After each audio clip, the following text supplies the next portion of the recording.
1846년 미국 서부에 최초로 금광의 붐이 일어나서 많은 개척자들이 동부에서 서부로 옮겨갔습니다. 그래서 역사를 보게 되면 87명의 개척자들이 조지 다나와 제임스 리드라고 하는 사람의 인도로 동부로부터 서부로 물러가는 사건이 특별하게 기록이 되어 있습니다. 이들이 온갖 고난 끝에 락키 산맥 동쪽 네바다 계곡의 쉐크 호수에 도착한 것이 10월 말경이었는데, 이때 이곳에는 엄청난 폭설이 쏟아지고 있었다고 하는 것입니다.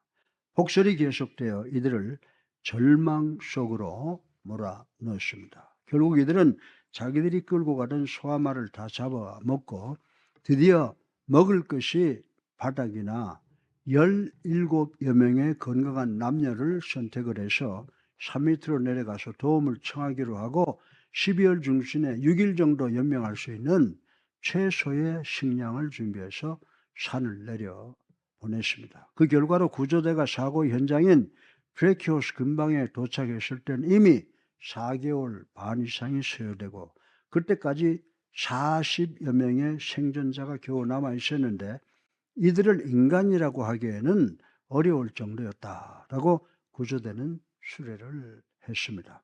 이렇게 구조된 사람들 중에는 이후에 대단히 성공한 사람들이 많이 있다고 합니다. 이 스토리가 주는 의미가 무엇입니까? 배고픔이 채워질 때는 기쁨과 힘과 능력을 얻게 되고 만족하게 됩니다마는 배고픔을 해결하는 일에 실패하게 되면 아픔과 고통과 절망이 뒤따르게 된다라고 하는 것입니다. 그런데 이는 영적으로도 마찬가지라고 성경은 지적을 하고 있습니다. 이 영적 배고픔이 충족될 때 우리는 영적 힘과 능력을 얻게 되고 기쁨과 만족을 얻게 됩니다만, 반면에 영적 배고픔을 해결하는 일에 실패하면 마음속에는 끝없는 불안정과 비이성적인 광적인 행위와 행동이 나타나게 된다고 심리학자들은 이야기를 하고 있습니다. 따라서 오늘 아침 저는 예수님께서 보리떡 5덩어리와 물고기 2마리로 5천여 명을 먹이시고 12광질이나 남긴 사건과 그 사건 직후에 영적 배고픔을 위한 떡의 중요성을 말씀하신 것을 비교해서 말씀을 드리려고 합니다. 우리 다 같이 요한복음 6장 5절을 한번 읽어보겠습니다. 시작. 예수께서 눈을 들어 큰 무리가 자기에게로 오는 것을 보시고 빌립에게 이르되 우리가 어디서 떡을 사서 이 사람을 먹이겠느냐 하시니. 아멘. 사실 이 사건 전에 예수님께서 광야에 가셔서 40일간 금식하시고 기도하셨으므로 사람이 굶는다는 것, 배고프다는 것이 얼마나 고통스러운 일인가에 대해서 이해를 하시고 계셨습니다. 따라서 예수님께서 빌립에게 이 많은 사람들을 먹이기 위해서 어떻게 하지? 라고 걱정하신 것으로 우리는 생각합니다마는 주님께서 빌립을 시험하고자 이 말씀을 하셨다라고 성경은 기록을 하고 있습니다. 그런데 7절에 보면 빌립은 각 사람으로 조금씩 받게 할지라도 200데나리온의 떡이 부족하리라 라고 답변을 합니다. 그런데 200데나리온은 그 당시 보통 사람의 8개월 임금이라고 하는 계산이 나와 있습니다. 따라서 그 당시 사람들의 8개월 월급 갖고도 이들을 다 먹일 수가 없었다는 것을 우리는 알 수가 있는 것입니다.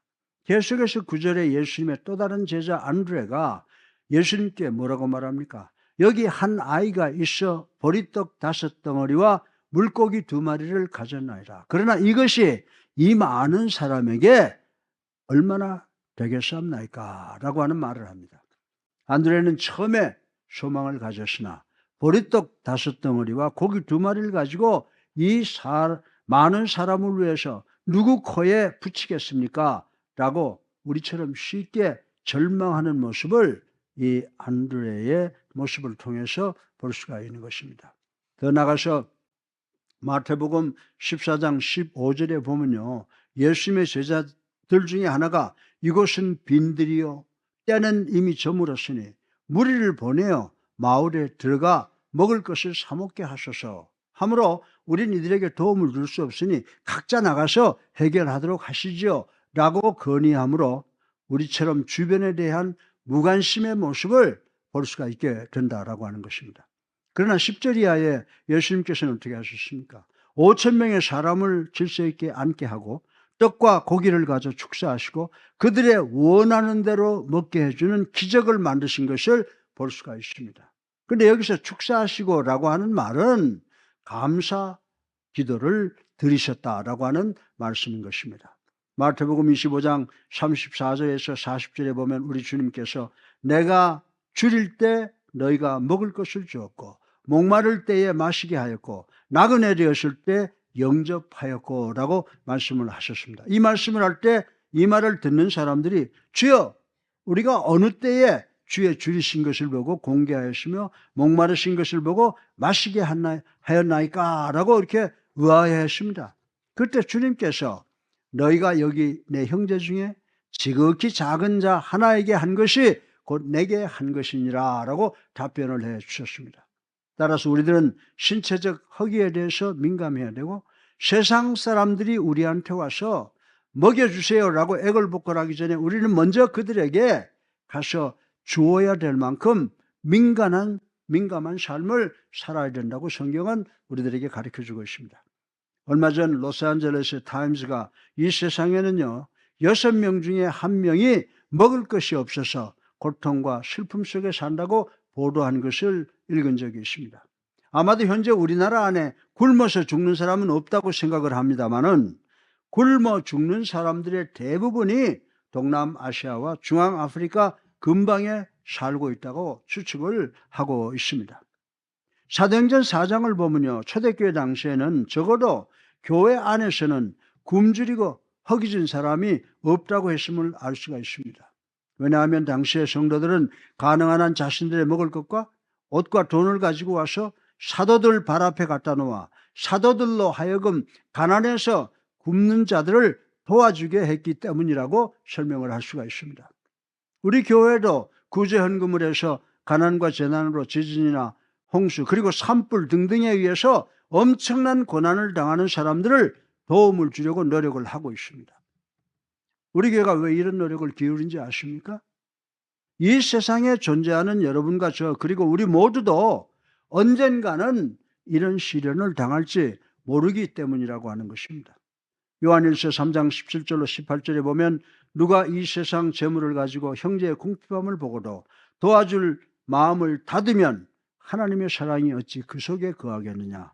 따라서 너희들은 말과 혀로만 사랑하지 말고 행함과 진실함으로 하라 라고 하여 물질적 도움을 줄 것이 우리 그리스도인들의 사명이라고 교훈하는 것을 우리는 볼 수가 있습니다.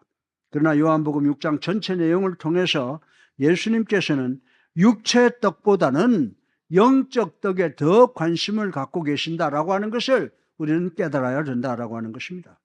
예수님께서 뭐라고 말씀하십니까? 너희가 나를 찾는 것은 표적을 본 까닭이 아니요 떡을 먹고 배부른 까닭이로다 라고 하시면서 당신을 왕으로 삼으려는 무리들의 속마음을 간파하시고 그 요청을 거절하시면서 썩는 양식을 위하여 일하지 말고 영생하도록 있는 양식을 위하여 하라. 이 양식은 인자가 너희에게 주는 것이다 라고 말씀을 하셨습니다.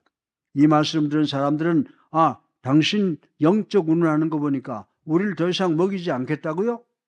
그러면 당신이 말하는 생명의 떡이라는 것은 도대체 무엇입니까? 당신이 진정으로 하늘에서 왔다면 모세처럼 모세가 우리 조상에게 만나를 준 것처럼 그러면 우리도 그 만나를 먹고 당신을 따르겠습니다 라고 불평을 하고 있는 것을 볼 수가 있습니다. 그때 우리 주님께서 뭐라고 말씀하십니까? 하늘에 내린 떡은 모세가 준 것이 아니라 오직 내 아버지가 하늘에서 참떡을 너희 조상들에게 준 것이니라 고 하시면서 내가 곧 생명의 떡이니 내게 오는 자는 결코 줄이지 아니할 터이요 나를 믿는 자는 영원히 목마르지 아니하리라 라고 말씀을 했습니다.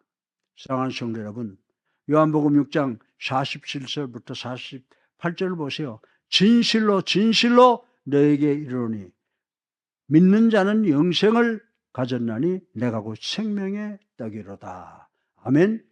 이 말씀을 깊이 인식하셔야 돼요. 우리가 이 세상 살아나가면서 아무리 어렵고 힘들더라도 우리를 먹이시는 분은 하나님이라고 하는 사실을 우리는 깨달아야 된다라고 하는 것입니다. 오늘 설교 본론의 첫째로 예수님께서 영적 배고픔을 말씀하시는 것은 우리 인간은 혼, 소울을 소유한 영적 스피리추얼 존재라는 것을 말씀하시고 있는데 이것을 생각해 보겠습니다.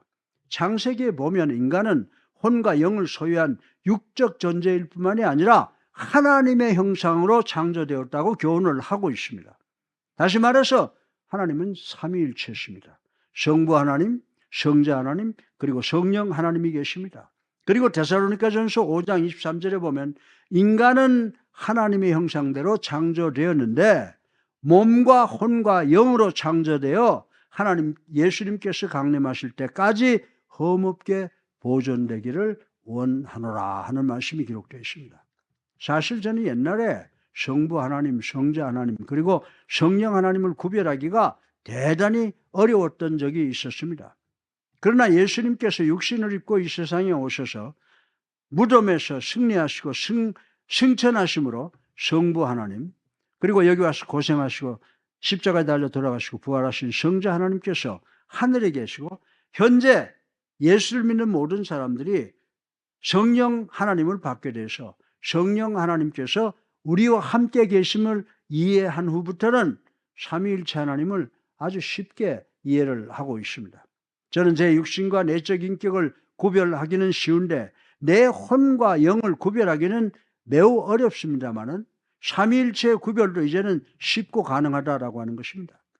히브리서 4장 12절에 보면요, 하나님의 말씀은 살아있고 활력이 있어 좌우의 날쌘 어떤 검보다 예리하여 혼과 영과 및 관절과 골수를 찔러 쪼개기까지 하며 또 마음의 생각과 뜻을 판단하나니라고 말씀을 했습니다. 혼, 이 soul이라고 하는 것은 하나님의 피조물인 우리의 특성을 가리키는 것이라고 하는 것을 우리는 알아야 된다라고 하는 것입니다. 우리 안에 거해서 우리가 누구인가를 나타내 주는 것이 바로 우리의 혼이라고 하는 것입니다. 우리의 사고 절차를 주관하여 우리들의 삶 속에서 하나님이 원하는 우리 자신들의 속성을 나타내는 것이 우리들의 혼, soul이라고 성경은 우리들에게 가르쳐주고 있습니다. 그러면 영이라고 하는 것은 무엇입니까? 영, 이 spirit은 우리에게 에너지를 주어서 움직이게 하고 생명을 주어 우리로 하여금 하나님의 자녀로 살아있게 하는 것이 곧 영, spirit이라고 성경은 이야기를 하고 있습니다. 하나님께서 아담을 진흙으로 빚으셨고 아담의 코에 하나님의 생기를 불어넣으시자마자 아담은 살아있는 혼, living soul이 되었다고 성경은 가르쳐주고 있는 것입니다. 동물들은 영은 소유하고 있지만 혼은 소유하지 못하고 있습니다. 제가 이 장갑을 가지고 올라오려고 했는데 잊어먹었는데 제 손과 장갑의 예를 들어서 한번 설명을 드리겠습니다. 우리가 장갑을 보면 손 모양을 하고 있습니다. 그러나 이 장갑이라고 하는 것은 스스로 생명을 가지고 있지 않습니다. 장갑은 단지 장갑 안에 손의 생명을 반응할 뿐이라고 하는 것입니다. 그러나 제가 이렇게 장갑을 벗어버리면 장갑은 손 모양은 유지하고 있지만은 생명력이 없다는 것을 우리는 상식적으로 알고 있습니다.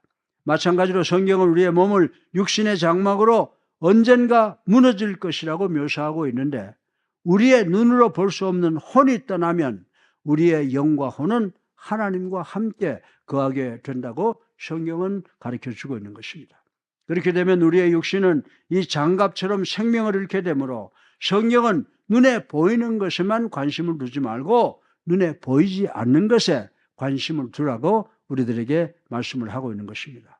둘째로 우리에게 있어서 혼은 하나님의 피조물로서 우리의 특성을 의미하는데 이 혼은 영적 음료를 갈망한다는 사실을 생각을 해보겠습니다. 우리 다 같이 마태복음 4장 1절부터 4절을 읽어 그냥 한번 잘 들어보세요. 예수님께서 40일간 금식 기도를 하신 후에 기진맥진한 상태에서 사탄이 나타나서 내가 만일 하나님의 아들이거든 명하여 이 돌들로 떡이 되게 하라 라고 말씀을 했습니다. 그때 예수님께서 뭐라고 말씀하십니까? 그때 예수님께서 사람이 떡으로만 살 것이 아니요 하나님의 입으로 나오는 모든 말씀으로 살 것이니라 라고 하셨습니다. 따라서 우리 인간들에게 영적 영양을 공급해 주어야 되는 영적 영역이 있다는 것입니다. Spiritual domain, 영적 영역이 있다는 것입니다. 그래서 불란서 철학자 프레스 골다는 인간의 마음속 깊은 곳에는 하나님처럼 생긴 그 큰 구멍, 공간이 있는데 그 구멍은 오직 하나님께서만이 채울 수가 있다라고 하는 유명한 말을 남겼습니다. 그런데 누가복음 18장에 보면 이 세상의 모든 부귀영화를 다 가진 부자 관리가 예수님께 와서 뭐라고 말합니까? 내가 어떻게 해야 영생을 얻을 수 있습니까? 라고 절규했습니다. 도대체 이 부자 관리는 무엇이 부족한 것입니까? 이들 중에 어떤 사람들도, 우리들 중에 어떤 사람들도 세상적으로 필요한 모든 부귀영화를 다 갖고 있음에도 불구하고 허기와 갈증과 만족이 없는 사람들이 있다라고 하는 것입니다. 우리 삶 속에 부족한 것이 있습니다. 그것이 무엇입니까? 그것이 바로 영적 허기라고 하는 것입니다. 하나님에 대한 갈망이라고 하는 것입니다. 뭐라고 말씀했습니까? 하나님, 목마른 사슴이 시냇물을 찾듯이 내 영혼이 당신을 찾기에 갈급하나이다 라고 하는 심리 상태를 이야기하는 것입니다. 만약 이 영적 허기가 만족이 되지 않으면 우리 인간들은 그 허기와 갈증을 채우기 위해서 전혀 예상하지 않았던 행위나 행동을 하게 된다고 하는 것입니다. 그런데 아모스 8장 11절에 보면은요, 말세가 되면 양식이 없어 주림이 아니고 물이 없어 가람이 아니고 여호와의 말씀을 듣지 못해서 기갈이 있으리라 라고 말씀을 했습니다. 그러나 아직도 수많은 나라와 민족이 이미 예수 그리스도께서 오셔서 십자가에서 돌아가시고 무덤에서 장사 지내시고 부활승천하셔서 우리에게 영생을 주셨음에도 불구하고 영적 허기를 느끼고 있다는 사실은 대단히 슬픈 일이라고 말씀을 드릴 수가 있습니다. 그리고 주님께서 주신 영생을 위한 생명의 떡과 생명수를 마시지 못하고 쓰레기통에 있는 썩은 음식, 마약 등등, 그리고 하수구에서 흘러나오는 썩은 약물 등등을 마시고 있는 것은 대단히 불행한 일이 아닐 수가 없는 것입니다. 그러나 이런 불행한 사건이 미개국에서만 일어나는 것이 아니라 우리 주변에서도 현재 일어나고 있다라고 하는 것입니다. 예를 들어서 우리 그리스도인들이 사람들의 영적 허기를 채워주기 위해서 예수 그리스도를 소개합니다. 그러나 저들은 그 영의 양식인 예수님을 받아들이는 것이 아니라 거절하는 것이 다반사라고 말씀을 드릴 수가 있습니다. 그 구체적인 예를 들어본다면 다른 종교는 말할 것도 없고 이단들을 들어볼 수가 있습니다. 여러분들 여호와의 증인, 몰몬, 그리고 우리나라에도 영생교와 구원파 등등 많이 있습니다. 그런데 미국에 가보거나 해외에 가보면 여러분들 크리스천 사이언스라고 하는 교회를 발견하게 될 겁니다. 이 크리스천 사이언스는 그리스도인 과학교회라는 집단들입니다. 이 교회 주된 교리는 인간의 본성은 선한 것이며 인간들의 모든 문제는 인간의 이성과 지혜와 능력으로 해결될 수 있다고 믿는 단체들이라고 하는 것입니다. 그리고 인간의 믿음의 대상은 눈으로 볼 수 있다고 주장을 하고 있습니다. 어떻게 이런 믿음이 인간의 지능을 통해서 나올 수 있고 이런 사람을 믿고 추종하는가는 대단히 불가사의한 일이라고 저는 생각을 해봅니다. 이들의 주장이 저에게 기억되게 하는 것이 있습니다. 사실 모든 인간은 하나님도 눈에 보이는 것만 믿으려고 하려는 경향이 있다는 것을 인정합니다. 따라서 우리 주변에 그리스도인이라고 하면서도 이 과학교회의 교인들과 같은 성도들이 상당히 많이 있다고 하는 것입니다. 저에게도 가끔 그런 경향이 나타날 때가 있습니다. 옛날에 우리 삼전동에 있을 때 우리 교회가 비만 오면 줄줄줄 새기 때문에 몇 년 전에 방수 작업을 철두철미하게 했습니다. 그리고 비가 오다 그친 어느 날 교회 전화를 했더니 부목사님이 목사님 이제는 비가 안 셉니다 라고 했습니다. 그래서 제가 지금은 하늘이 개었으니까 당연하지 라고 했더니 찔끔했어요.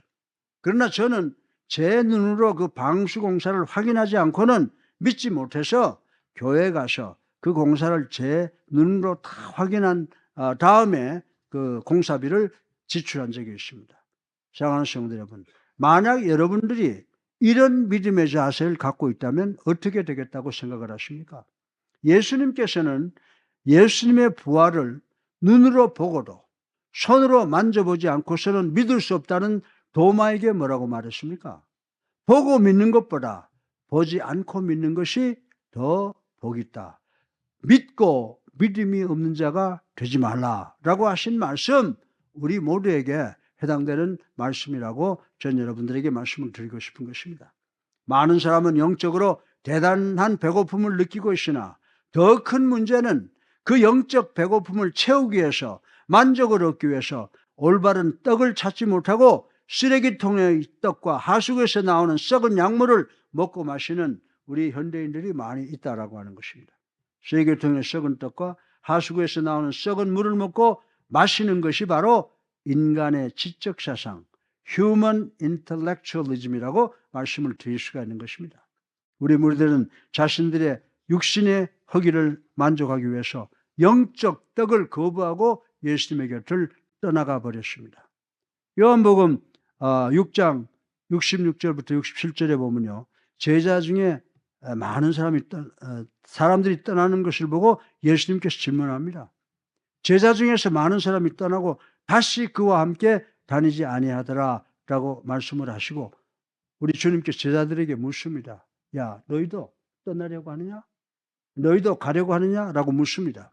그때 68절에 보면 시몬 베드로가 뭐라고 대답합니까? 주여, 영생의 말씀이 주께 있사오니 우리가 누구에게 가오리까? 아멘. 우리 모두도 두 손 들고 예수님께 나오므로 영생을 위한 영적 음료를 마음껏 마시고 먹고 마시고 만족을 얻게 된다는 것을 믿는 우리 성도님들 되시기를 주님의 이름으로 축원합니다. 결론입니다. 어떤 목사님께서 병원에 들렸더니 호흡기 병으로 죽어가는 환자가 산소 탱크에 의존해서 연명을 하고 있더랍니다. 그런데 이 사람은 유명한 변호사였고 결혼도 5번이나 했던 사람으로서 죽기 전에 영생에 대한 소망을 갖기를 원했다고 합니다. 그 순간 이 목사님은 구원받아 영생을 받기 위해서는 공공연하게 공중 앞에서 예수님을 구세주로 살아계신 하나님의 아들로 믿는 신앙을 고백하고 영접하고 침례를 받아야 된다라고 이렇게 권면을 했습니다. 그때 이 사람은 나는 진정한 고백은 해도 지금 형편으로는 이렇게 내가 산소호흡기도 달고 윌체어에 앉아 있으면서 침례를 받는다는 것은 불가능할 것 같습니다 라고 이야기를 했습니다. 그때 이 목사님께서 그래요? 그러면 그 신실한 고백을 하고 세례 부분은 하나님의 은혜에 맡겨보십시다 라고 하고 그 고백만 받고 병원을 떠나왔다고 하는 것입니다. 그런데 3주에 이 환자한테서 이 목사님께 전화가 왔는데 제가 다음 주에 침례를 꼭 받겠습니다 라고 하더라는 것입니다. 그래서 이 의사는 병이 다 나은 것으로 알았습니다. 그리고 그 주일날 그 사람이 앞으로 나오는 것을 보고 이 목사님은 깜짝 놀라고 충격을 받았습니다. 그는 휠체어에 앉아서 산소 탱크를 그대로 달고 있고 그리고 아무것도 달라진 것이 없었다고 합니다. 그러나 그가 원해서 휠체어를 탄 채로 침례를 집행했다라고 하는 것입니다. 세례탱에서 나온 이분은 가쁜 숨을 몰아쉬며 감사합니다. 감사합니다 라고 연발을 하더라는 것입니다. 그리고 하는 말이 내가 이렇게 사생결단을 하고 침례를 받는 것은 내 영생을 위해서 갈 곳이 없었기 때문입니다. 내 영생을 위해서 찾아갈 분이 없었기 때문입니다 라고 고백을 했다고 하는 것입니다. 사랑하는 성도 여러분, 우리 모두에게도 마찬가지라고 하는 것입니다. 우리의 마지막 순간이 오고 우리의 몸이 기력이 잃어갈 때 우리가 찾아갈 수 있는 곳이 어디입니까? 우리가 찾아갈 수 있는 곳은 교회밖에 없는 줄로 믿으시기 바랍니다.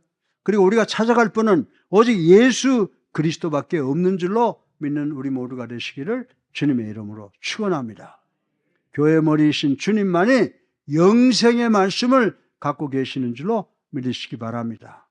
줄이고 목마른 자는 복이 있나니 저희가 배부를 것이며 라고 하셨습니다. 예수 믿으시고 예수님 영접하시고 침례 받으심으로 여러분의 영적 배고픔의 소망을 채우셔서 엄청난 영적 만족과 천국을 예배해 주시는 우리 모두가 되시기를 주님의 이름으로 축원합니다.